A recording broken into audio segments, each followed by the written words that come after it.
Good morning, Cattle Market News. Shaylee Stewart here with your Cattle Market News tip sheet brought to you in part by DTN. Here to do what we always do and get you caught up in the cattle market. We're going to spend some time going over last week's market. We're going to spend some time talking about the developments which transpired in the marketplace through Monday's trade, and we're going to spend a lot of time talking about that cattle inventory report. I know that so many of you are excited to hear about the dynamics of that cattle inventory report, to really hone in on the specifics of what it means for you as cattlemen and what it means for your state, your region. And so let's get through last week's market, and then let's dive on into that cattle inventory report. So starting at the top of the report, as we always do with your Friday to Friday livestock contract changes. Throughout the week last week, February live cattle gained 78 cents throughout the week. April live cattle gained $1. March feeder cattle fell by $3.68, and April feeder cattle fell by $2.82. Jumping right on into that fat cattle trade. In the Southern Plains last week, live cattle traded anywhere from $1.35 to $1.38, mostly at $1.36 to $1.37, which was considered steady to $1 lower. In the Northern Plains last week, dress cattle sold anywhere from $2.17 to $2.18, mostly at $2.18, and that was considered fully steady. Now, as we always mention, not only does it matter the prices in which cattle sold, but also the volumes. It was exciting to see that the week over week volume of negotiated cash cattle trade was greater than the week before, but it's still disappointing to see that we're well below 100,000 head. And realistically, we shouldn't even be batting at 100,000 head. We should see more than 100,000 head traded in the negotiated cash cattle market week in and week out. But nevertheless, last week's volume of negotiated cash cattle trade totaled 79,756 head, and of that, 79,000 were committed for the nearby delivery, while the remaining 21% were committed for the deferred delivery. Now let's go ahead and jump on into that cattle inventory report. And I know that it grabs so many of you because you saw headlines coming out about the inventory, as the U.S. now possesses the fewest beef cows it has had in the last 7 years. Of the top 10 beef producing states with the most beef cows, every single state saw a reduction in beef cow numbers. So let me tell you the reduction on a state-by-state breakdown. Texas's beef cow herd fell by 3%. Oklahoma's beef cow herd fell by 1%. Missouri's beef cow herd fell by 5%. Nebraska's beef cow herd fell by 3%. South Dakota's beef cow herd fell by 11%. Kansas's beef cow herd fell by 2%. Montana's beef cow herd declined by 6%. Kentucky's beef cow herd fell by 1%. North Dakota's beef cow herd fell by 2%. And Florida's beef cow population fell by 4%.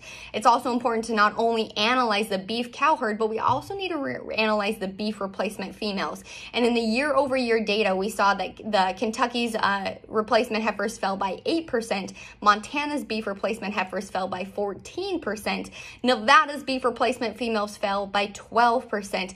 Texas's beef replacements fell by 14%, and Utah's beef replacement females fell by 7%.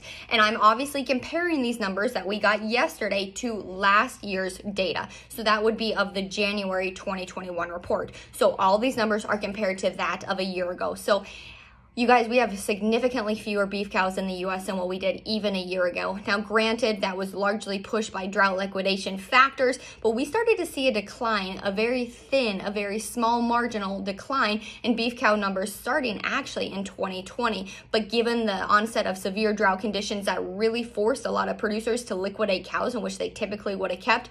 And so as we look to the market ahead of us, knowing that we have fewer beef cows here in the United States, that's extremely bullish to cattle sellers. Now, obviously, if you're trying to get into the cattle market, that might be a little bit costly, and realistically, it's going to get even more and more expensive to get into the cattle market, as these females are going to become significantly higher in their price. So, nevertheless, let's kind of talk now about last week's specific data, given that we've covered the cattle inventory report. So, last week's estimated weekly slaughter is pinned at 643,000 head. That was 7,000 head more than the previous week and 20,000 head less than a year ago.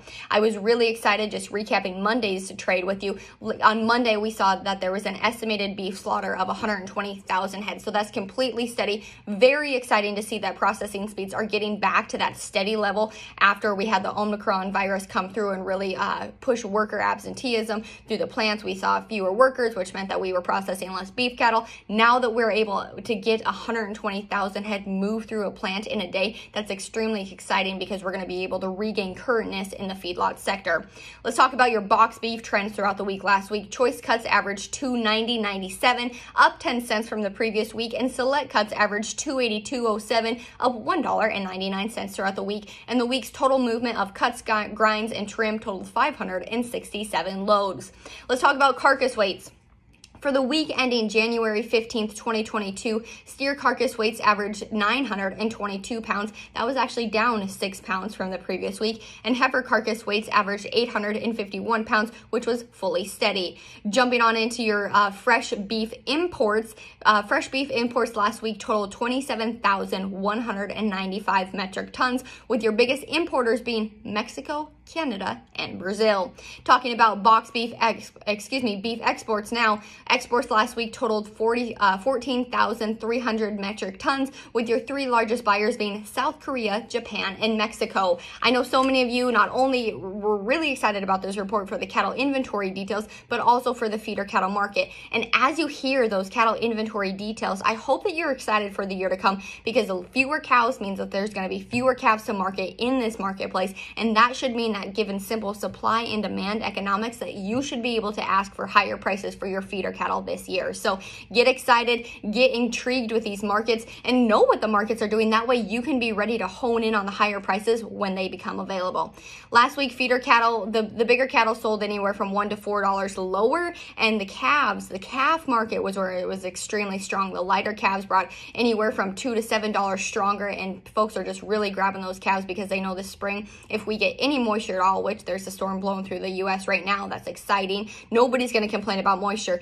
If we get a substantial amount of moisture before next spring, before next summer, this market is bound to get exciting. So nevertheless, in Montana last week, these are your steer calf prices for each individual state, and this is a state's weighted average. It is not in one single sale barn. This is a state-by-state breakdown for the entire state's weighted average. In Montana last week, your 530-pound steer calf sold for $2.02. Your 6 1/4 weight sold for $1.78, and your 723-pound steer calves, they sold for $1.66. In Wyoming last week, your 528-pound steer calf sold for $2.08. Your 673-pound steer calves, they sold for $1.81, and your 760 weights, well, they sold for $1.71. In South Dakota last week, your 523-pound steer calf sold for $2.01.